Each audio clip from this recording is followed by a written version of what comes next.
Chris Brown, Matty Glavin. Pleased to be joined now by our good friend, ESPN's Field Yates, joining us here. He is doing some wall-to-wall combine coverage here. The pre-draft process is underway in earnest.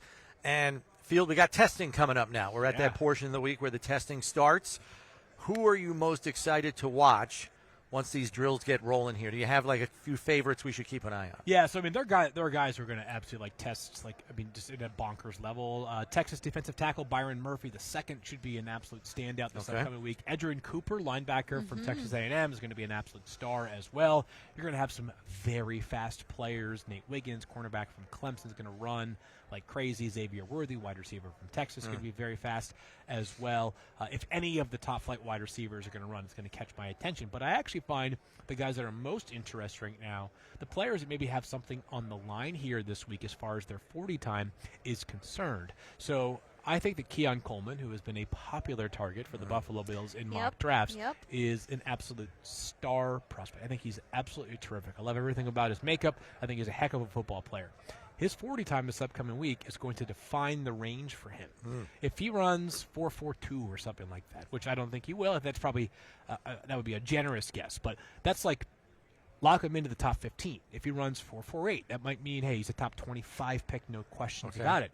If you run 4.58, which I have no idea where the number is going to end up, but that has been the question, is what's the long speed look like? Then I think people say to yourself, like, historically, how many players at a 4.58 have been taken in the first round at wide receiver? So he's an example of a guy that I might still throw the number out because I think the player is so darn good, but those are the kind of numbers that I think matter most this week. Kool-Aid McKinstry, cornerback from Alabama, I would say similar boat. That 40 time is going to go a long way in solidifying kind of the range for him. Yeah, let's take this a step further because there are going to be some guys that jump out the gym this weekend when it comes to testing. Not me. Is there? Come on, Field, you can do it. Is there anybody else that's been available in the range of where the Bills are picking at number 28 in mock drafts, at least right now, that may be gone well before the Bills get to number 28 if they test very well this weekend? Has anybody that hasn't played receiver been mocked to a Bills at 28? Or is that a couple law? of defensive linemen. Okay. Johnny Newton. Chop Robinson. Yeah. I can see those. That's really about it. That's it. All right. So I thought it was a law that it was recently passed by Congress that you had to mock a wide receiver to the Bills. But Brian Thomas Jr. is probably the name that comes to mind specific to what you're asking because you can tell he's fast on tape. The question is, like, how fast is fast? And the answer might be somewhere in the 4.3s. If he runs a 4.3 something with 17 receiving touchdowns this past season, most in all of SBS. I think the best second-level accelerator in the entire class. Like, it might take him a second to get up to speed, and then that, yards 10 through 40 for him are going to be absolutely terrific. 1 through 10, by the way, might be great as well, but you really see it once he gets past that first level. He's exceptional and just a big play waiting to happen when you have the strongest armed quarterback or, whatever. If Josh isn't number one, he's no worse than 3 or 4, right? And you can cut through the wind, no problem. Then you need guys like that. And, of course, with Gabe Davis as a pending free agent, the need for a vertical, perimeter receiver could really matter a lot. So Brian Thomas Jr. would be a good example. A.D. Mitchell from Texas, same deal, 6'4", 196 pounds. Big game player. He's played in 5 college football playoff game because he transferred from Georgia to Texas, scored a touchdown in all 5 of those games. What a life. Loves killing Alabama, too. Yeah, he made Alabama fans not like him very much. So, how many Bills, I'm trying to think of Bills, Alabama players are going to have to settle a score with AD if they do draft him. But he'd be another guy that if he runs somewhere in the 4.4s, 4.45, then he might have solidified, top 25-ish range. Yeah. It's hard when you pick at 28. All right, we're putting glue on the bottom of their shoes to make them, Yeah, that's right. A little bit longer. Whisper in their ear if you're over there, yards. hey, run a slow time. Bills would really like to get you at 28. Didn't I see that clip go on the internet recently again? Brandon Beane talking about how he wanted Gabe to run slow. Yeah. I mean, I get it. I see where they're coming from. I know this is probably hard to make a call on because when you're picking 28, there's a lot of stuff that's going to happen in front of the Bills. But could you foresee a position or two that you think is still going to hold very good value down there at 28? Because I think a lot of Bills fans are hoping, okay, there's a quarterback run that even goes beyond the top 3, and that pushes some talent down. Bills don't really need an offensive tackle. Maybe 5 go in front. That can push some talent down. Where do you think the positional value could be good, strong for the Bills at 28? Okay, so I don't know if this is specific to the Bills only, but a couple of spots where I think you're going to see like a decent run in the range that they are at. I mean, there's a wide receiver run because there's just so many good wide receivers. I think there's a cornerback run that's maybe larger than people realize. I certainly think that you can make a case for 6 or 7 first-round caliber cornerbacks in this year's class. I don't know how much of a priority it will or won't be to address the interior of the offensive line for the Bills. That might be something that is either solved or creates more need after free agency, but there are a couple of interior offensive linemen that I think could be very, very good values late in the first round. Graham Barton from Duke's a name you're going to hear a lot about. Can play maybe all 5 positions. He was a left tackle for the past 3 years after playing center as a true freshman. I actually went back and recently pulled up the 2020 tape from Graham Barton. It's fun to see a kid and how far he's come in just 3 years. Oh, wow. He looked good. He looked great as a freshman, I'll tell you that much, but it just continues to get better. So cornerback, wide receiver, interior offensive line, probably a few spots where you could see a couple of good to very good prospects pushed down just because because the quarterbacks go early and maybe people feel like, so those offensive tackle spots certainly will be addressed early as well.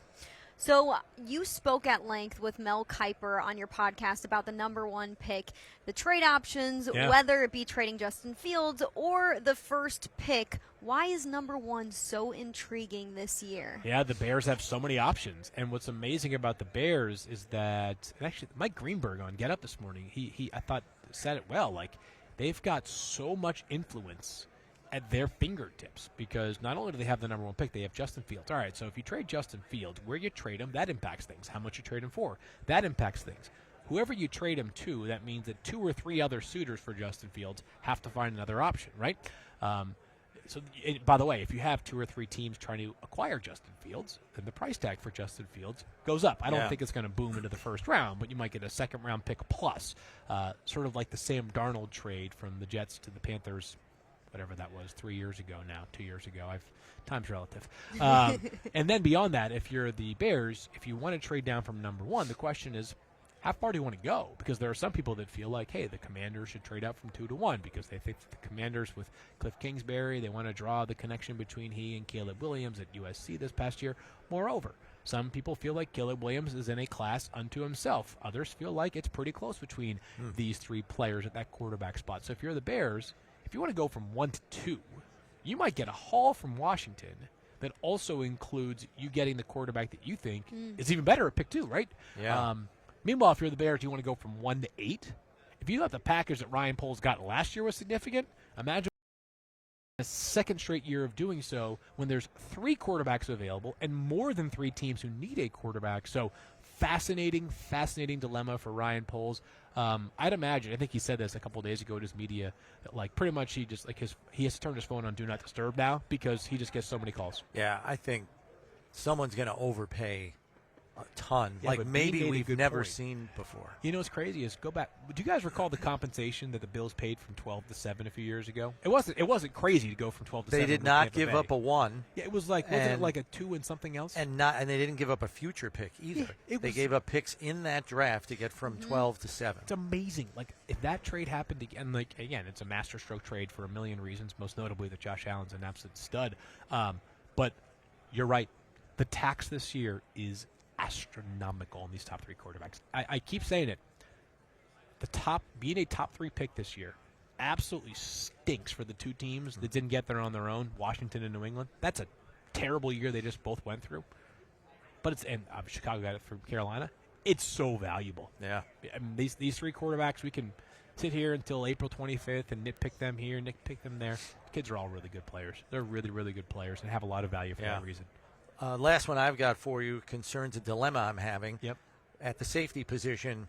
And, we know some of the top safety prospects in the draft and everything, and we're probably looking more day 2, day 3 for the safety class. James Williams from Miami. I don't understand why he's not getting more pub. I mean, I'm not saying he's Tyler Nubin or maybe he's not even his teammate, Cam Kinchins, but the kid is 6'3", 230 pounds, and he runs and hits. And so I'm thinking like, man, I wonder if in a bad linebacker class, you could line that guy up at linebacker. He's big enough. I think his destiny might be as a linebacker, weak side linebacker, although you know what?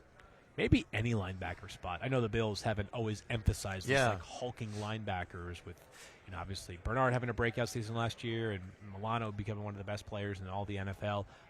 Both sort of were undersized, and they are imposing linebackers. Well, what do you think about his position versatility, and then maybe just strictly as a safety? I think if he ends up at one or the other, it actually is a linebacker. Okay. spot. The big question when you have a safety that big is like, how does he handle some like the deep field responsibilities, opening the gate, getting covering the half field. Yep. How do you actually you got Tyreek Hill and Garrett Wilson in your division? Can you run with those guys down the field? But I'll say this about James Williams. I thought the selflessness to go to the Senior Bowl and take snaps at linebacker was impressive. Like, some guys are saying, why would I – listen, I'm one of the best players in the country. I'm not going and changing positions.